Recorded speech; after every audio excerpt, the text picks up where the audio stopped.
नमस्कार साथियों, स्वागत है आप सभी का आपकी अपनी पाठशाला पर। मैं हूं अंकित अवस्थी। आप हैं मेरे साथ में एक ऐसी खबर का चर्चा करने के लिए जो कि अंतरराष्ट्रीय रूप से एक बार फिर कनाडा और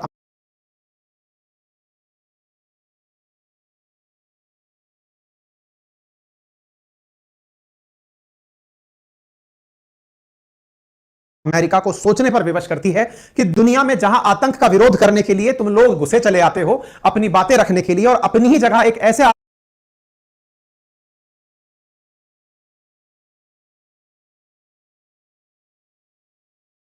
आदमी को पनाह रखकर बैठते हो जो आपके देश की, आपकी भूमि का उपयोग करके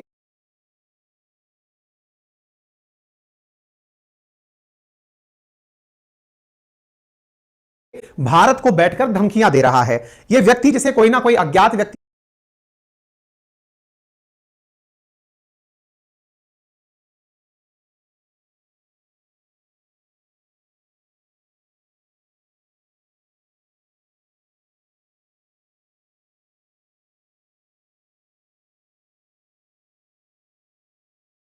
कभी ना कभी अपना भोजन बना ही लेगा, लेकिन उससे पहले द्वारा इस तरह का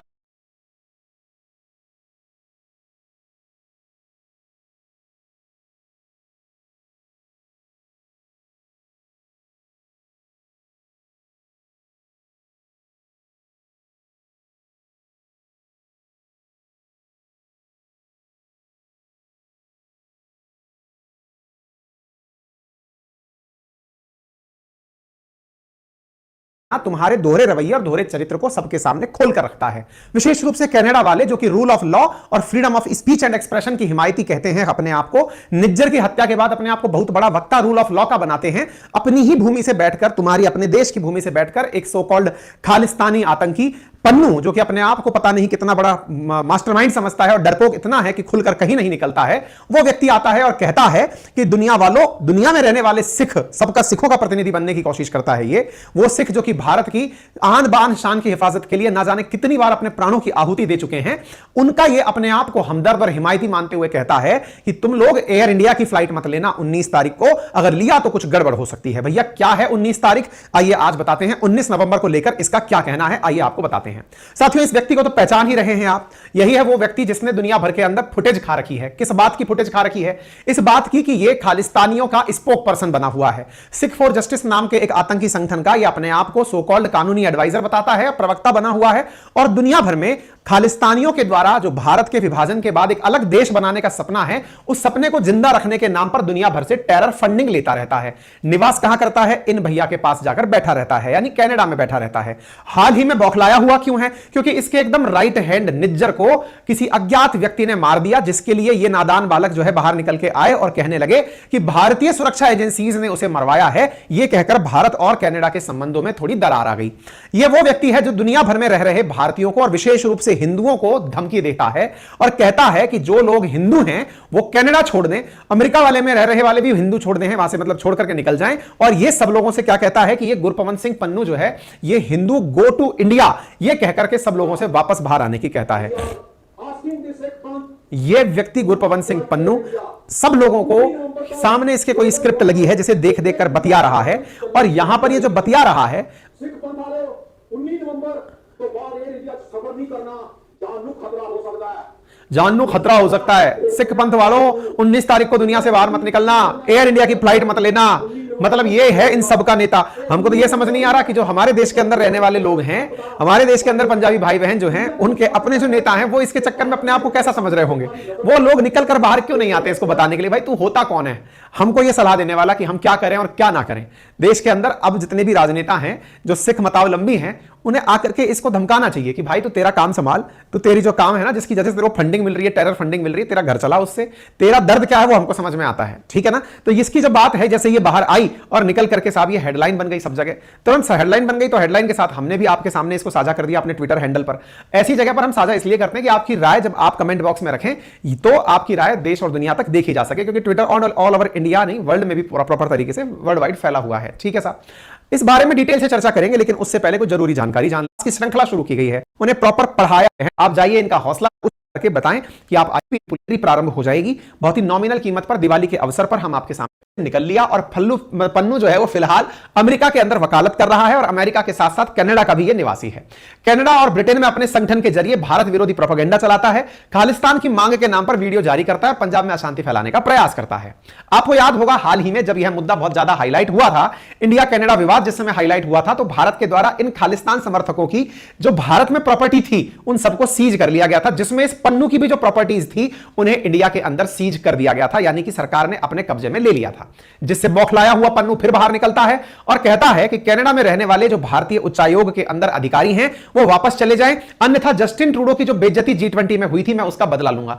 जस्टिन ट्रूडो, आप सोचकर देखिए, ये वो व्यक्ति है जिस देश से निकला उसका सगा नहीं हुआ, जिस देश ने इसको पहचान दी, जिस देश में इसका जन्म हुआ, आज जाकर के इसको किसी प्रकार का लालच वहां मिल गया, 2 पैसे ज्यादा मिल गए, वहां जाकर के अब ट्रूडो को अपना सर्वे सर्वा मानने लगा है। उस देश को जहां पर इसको शरण मिली, जहां गया था नौकरी करने, शरणार्थी के रूप में नौकरी मांगकर गया था, आज वहां जाकर के उनके नाम से बातें बोलने लगा है। इसमें और उस पालतू कुत्ते में शायद ही कोई अंतर होगा जो मालिक की रोटी खाकर मालिक के इशारे पर भौंकता हो। इसमें और किसी और आतंकी में कोई फर्क ही कहां है। ये वो व्यक्ति है जो मातृभूमि के लिए लड़ाई लड़ेंगे। अरे तुम्हारी अपनी मातृभूमि अमृतसर को तुम छोड़कर चले गए और अब जाकर के तुम वहां बैठकर भाषण देते हो, तुम्हें शर्म आनी चाहिए भाई। तुम्हें अपने ऊपर शर्म आनी चाहिए कि तुम किसके सगे हो। हमारे मतलब कॉर्पोरेट में और जितनी भी प्राइवेट कंपनीज है ना, इनके अंदर एक बहुत कथित सेंटेंस होता है कि जो व्यक्ति अपनी पुरानी कंपनी का सगा नहीं हुआ, नई कंपनी का सगा कैसे होगा।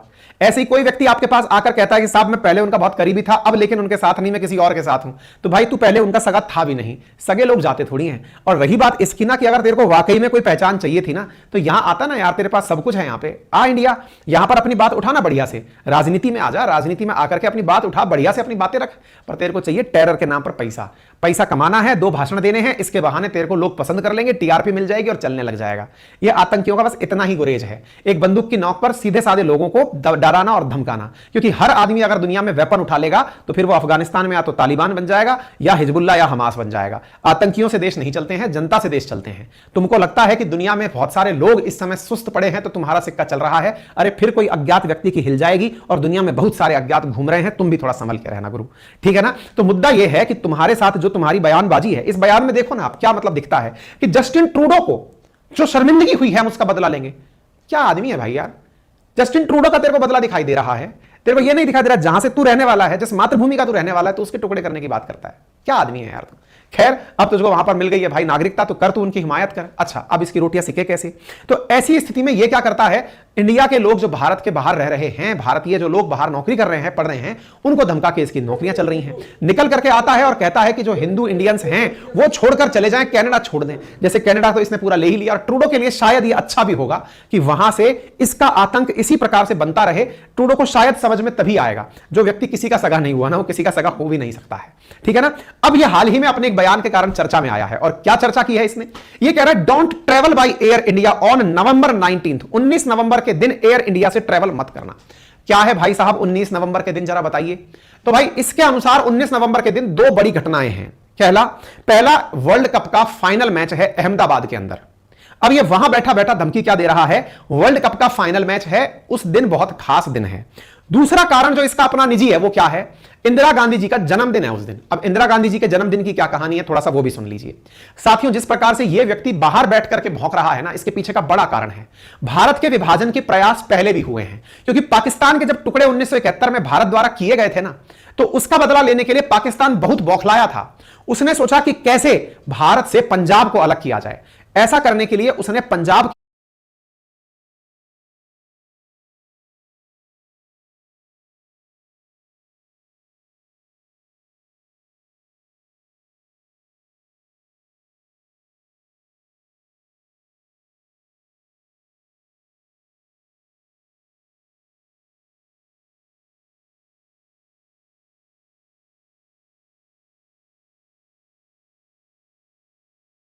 के अंदर रहने वाले कुछ सिख भाई बहनों को भड़काने का प्रयास किया।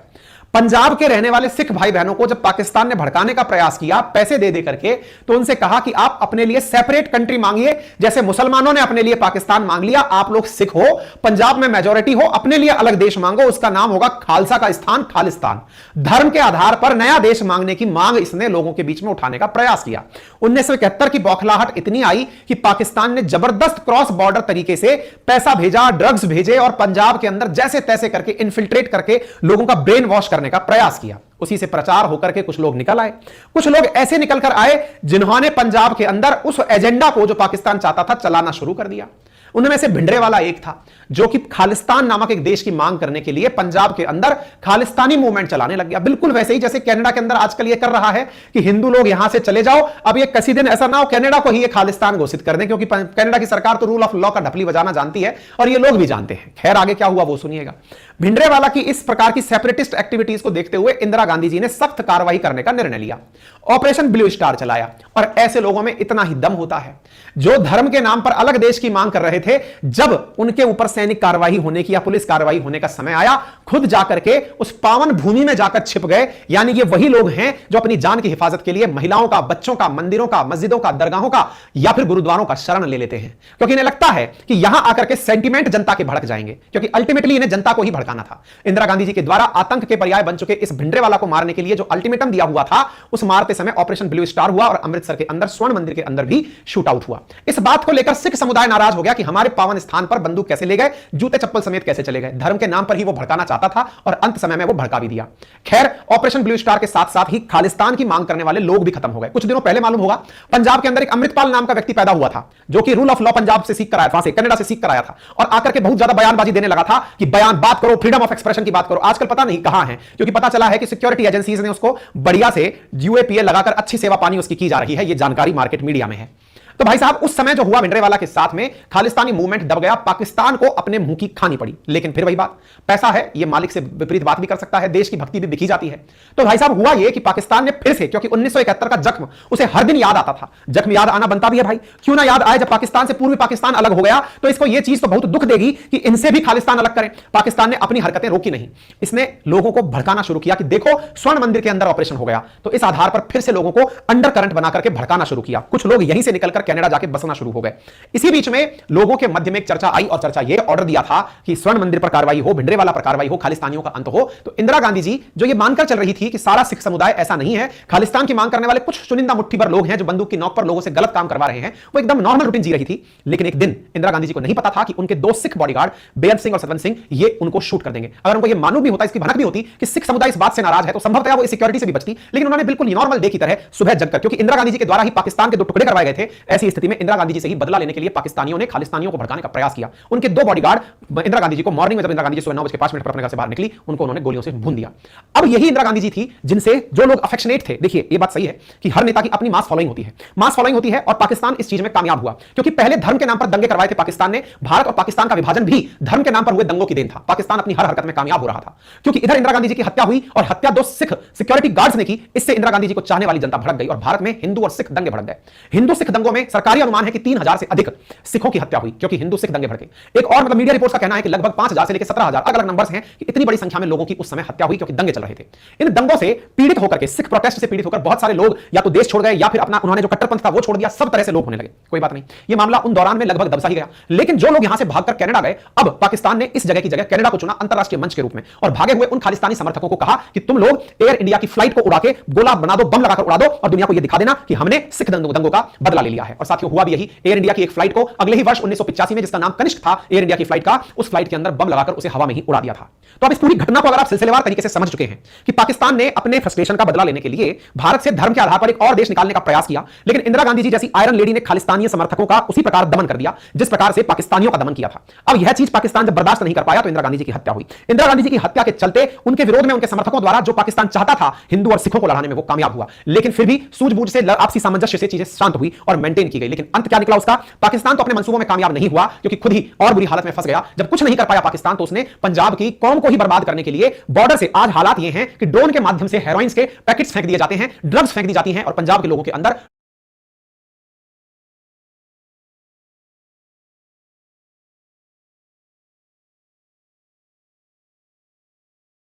ड्रग्स की लत लगा दी गई है, बोले नस्ल ही खराब कर दो। पाकिस्तान की ये जो हद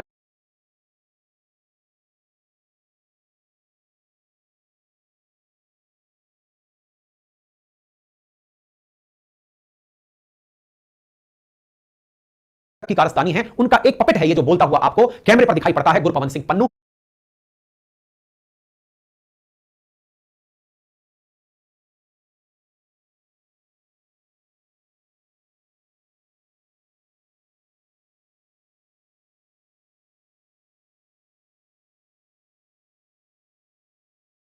जो कि टेरर फाउंडेड है, फंक्शनल है पूरी तरीके से, और कुछ भी नहीं है इसका लेना देना। फिलहाल ये क्या कहता है, एयर इंडिया विमान की 19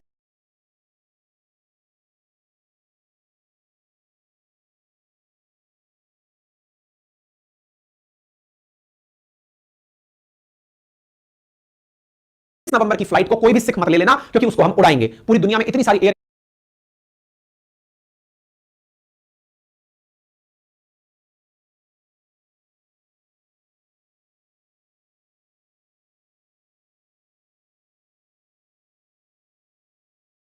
इंडिया की फ्लाइट चलती हैं, इसकी धमकी से अगर वो रुक गई तो इसका मतलब ये तो बहुत बड़ा आतंकी बन गया भाई साहब। तो 19 नवंबर की कहानी में क्या ट्विस्ट है वो समझ लीजिए। पहला तो ये कि वर्ल्ड कप का फाइनल है, और दूसरा ये उस दिन इंदिरा गांधी जी का जन्मदिन है। तो ऐसी स्थिति में ये इंदिरा गांधी जी के जन्मदिन पर इस प्रकार का कोई मैसेज देना चाहता है सोसाइटी को कि इसमें कह करके कि 19 नवंबर के दिन मैं ऐसा करूंगा, कह करके अपनी वीडियो फुटेज खा रहा है।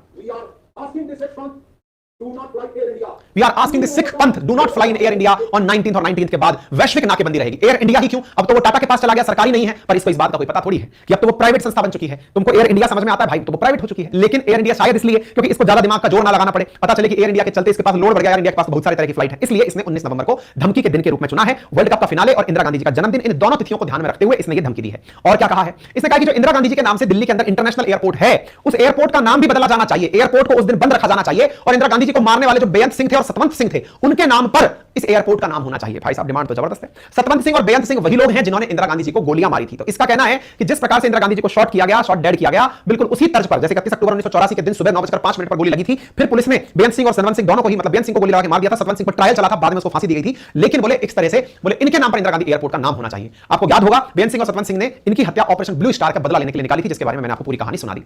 हमारा सवाल, इससे तो हम निपट लेंगे, कोई ना कोई अज्ञात व्यक्ति होगा जो कहीं ना कहीं से निपट लेगा। हमारा सवाल इन पढ़े लिखे सूट बूट में बैठे लोगों से है जो ये समझ ही नहीं पाते कि रूल ऑफ लॉ क्या है, जो ये और शायद इनके कम दिमाग का ही परिणाम है कि दुनिया में जहां तहां देखो अशांति ही अशांति है, चाहे इजराइल हमास हो, चाहे रशिया यूक्रेन हो, चाहे भारत पाकिस्तान हो, चाहे अर्मेनिया अजरबैजान हो, सब जगह इन जैसे लोगों के कम दिमाग लोगों के ही परिणाम है। और शायद ये बहुत ज्यादा दिमाग वाले लोग हैं जो दुनिया को अपने नियम अपने हिसाब से पढ़ाते हैं। इनके यहां पर एक आतंकी की हत्या होती है, इनका वोट बैंक हिल जाता है, ये भारत विरोधी बयान दे देते हैं। लेकिन इनकी सरजमी का उपयोग करके एक व्यक्ति दूसरे देश के अंदर आतंक फैलाने की बात करता है और इनके मुंह से बयान नहीं निकलता। ये बात अपने आप में इनको देखनी चाहिए आईने में कि इनको शर्म आनी चाहिए। अच्छा साथियों, एयर इंडिया की जिस फ्लाइट पर आतंकी हमला हुआ था ये 1985 की बात है, जब टोरंटो से मुंबई आ रही एक एयर इंडिया की फ्लाइट को बब्बर खालसा नाम के एक आतंकी संगठन द्वारा बम से उड़ा दिया गया था। बब्बर खालसा भी खालिस्तान की मांग करने वाले आतंकियों में से एक था। 23 जून 1985 को टोरंटो का पियर्सन इंटरनेशनल एयरपोर्ट, यहां से एयर इंडिया का विमान कनिष्क ने उड़ान भरी थी और यह विमान टोरंटो से मुंबई आ रहा था। मॉन्ट्रियल लंदन होते हुए दिल्ली से आना था। यूरोप में एंट्री करने से कुछ मिनट पहले ही इसके अंदर बम ब्लास्ट हो गया। 329 लोगों में से 268 तो कनाडा के नागरिक थे जो इसमें मारे गए, 27 इंग्लैंड के मारे गए, 10 अमेरिका के मारे गए, 2 भारत के नागरिक थे जो इस फ्लाइट में मारे गए। लेकिन इस आतंकी संगठन ने कहा हमने तो एयर इंडिया की फ्लाइट उड़ा दी। इससे नाम किसका गया? एयर इंडिया का। कनाडा को शायद तब भी समझ नहीं आया कि लोग तुम्हारे ही इसमें सबसे ज्यादा मेजॉरिटी में मारे गए थे।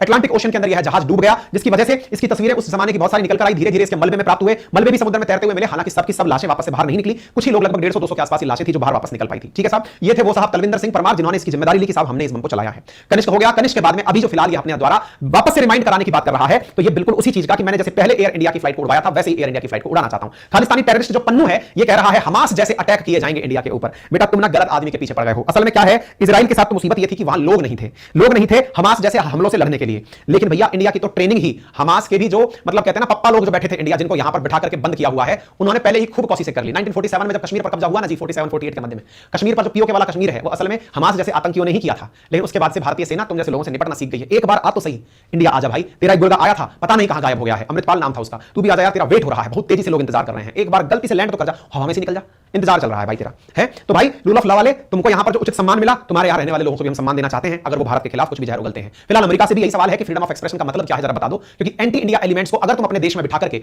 बुलवाते हो तो ये फ्रीडम ऑफ एक्सप्रेशन हमें भी यूज करना आता है। फिर ऐसा ना हो कि तुम्हारे देश की तरफ से ये केवल एडवाइजरी ही जारी करती जाए कि कनाडा वालों इंडिया मत जाना, अमेरिका वालों इंडिया मत जाना, क्योंकि इंडिया भड़का हुआ है। कहीं ऐसा ना हो कि तुम लोग अपने लेवल पर ये परेशान रहो कि इंडिया में अचानक कैसे बदलाव आ गया है। ये लोग है ना अज्ञात बड़ी संख्या में हो सकते हैं। खैर इस विषय पर आपकी क्या राय है, आप आकर हमें ट्विटर पर भी दे सकते हैं। हमारा हैंडल के अंकित